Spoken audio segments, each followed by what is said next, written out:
नमस्कार, आज आपण मटर पनीरची रेसिपी बघूया। त्यासाठी काय काय साहित्य लागते ते आपण बघूया। बघा, आपण एक मोठा कांदा घेतलेला आहे, तो लांब प्रकारचा कापलेला आहे। 7-8 पाकळ्या घेतलेल्या आहे लसूणच्या आणि एक टमाटर घेतलेला आहे। थोडं खोबरं खिसून घेतलेलं आहे। 2-4 तुकडे अद्रकचे घेतलेले आहेत। मटर घेतले आहे थोडे आणि 200 ग्रॅम पनीर घेतलेलं आहे।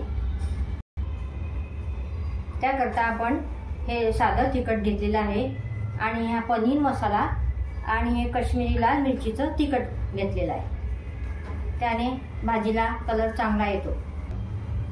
आता आपण हा मसाला भाजून घेऊया। आता आपण गॅस पेटवूया।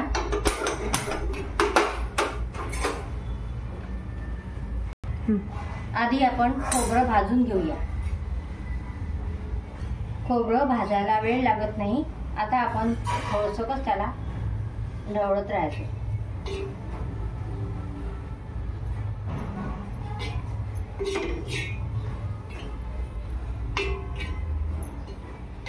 आता आपलं खोबरं भाजून झालेलं आहे। आता आपण कांदा भाजून घेऊया।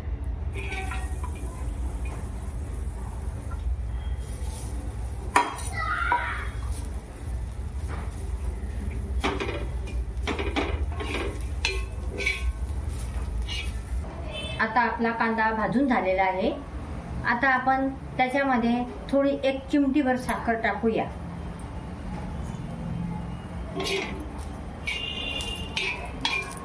बघा, आता आपला कांदा भाजून झालेला आहे।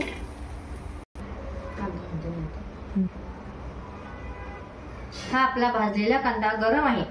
थंड होई तोपर्यंत आपण हे पनीर पॅन मध्ये भाजून घेऊया।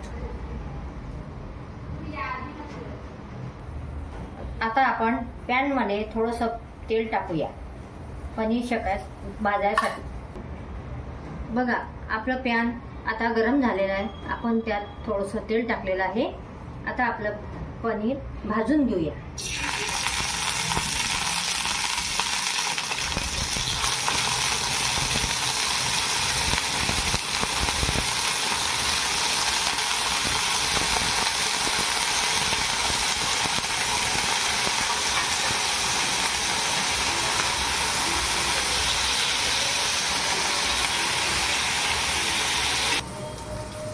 आता आपला हा कांदा आणि खोबरं थंड झालेलं आहे, तर आपण हे वाटून घेऊया।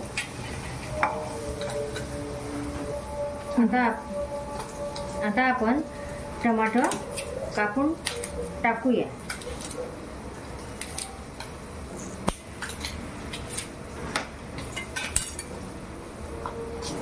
आता हे सर्व आपण वाटून घेऊया।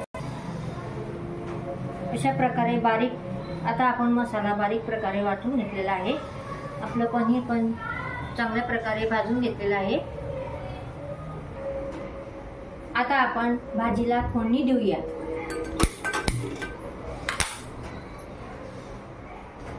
आता आपण याच्यामध्ये तेल टाकूया।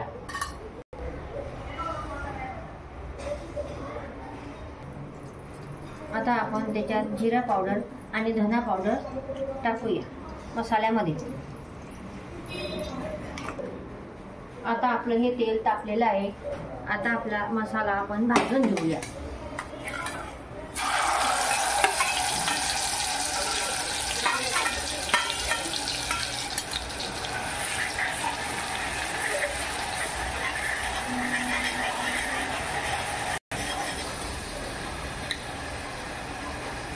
आता आपण मसाल्यामध्ये थोडं मीठ टाकूया।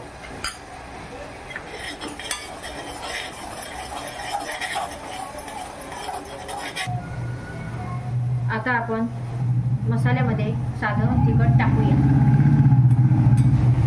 आणि हा मसाला पण टाकूया।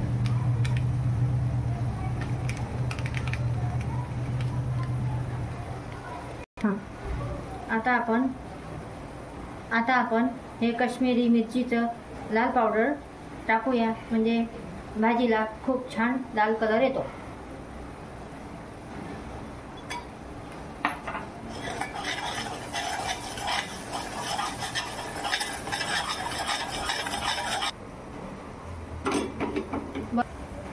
बघा, आता आपण हा आपला मसाला छान भाजला गेलेला आहे, त्याला तेल पण सुटून गेलेलं आहे.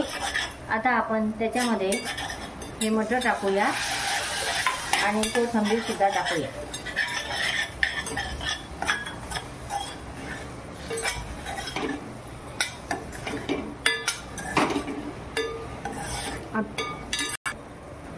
आता मटर टाकले, आपण कोथिंबीर टाकली. आता 2 मिनिटं आपण हा मसाला भाजून घेऊया, म्हणजे ते मटर त्याच्यामध्ये चांगले मिक्स होतात. भाजीत टाकायला आता आपण हे पाणी गरम करून घेतलेलं आहे, हे आता आपण भाजीत टाकूया.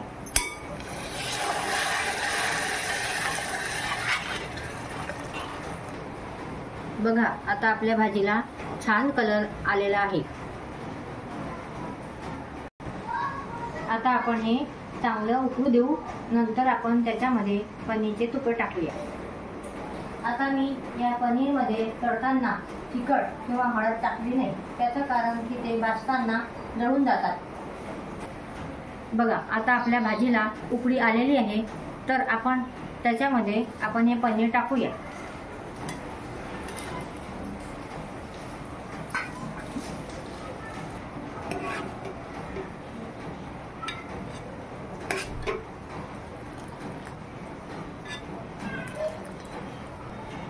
आता आपण आपली भाजी थोडी 5 मिनिटं उकळू देऊया.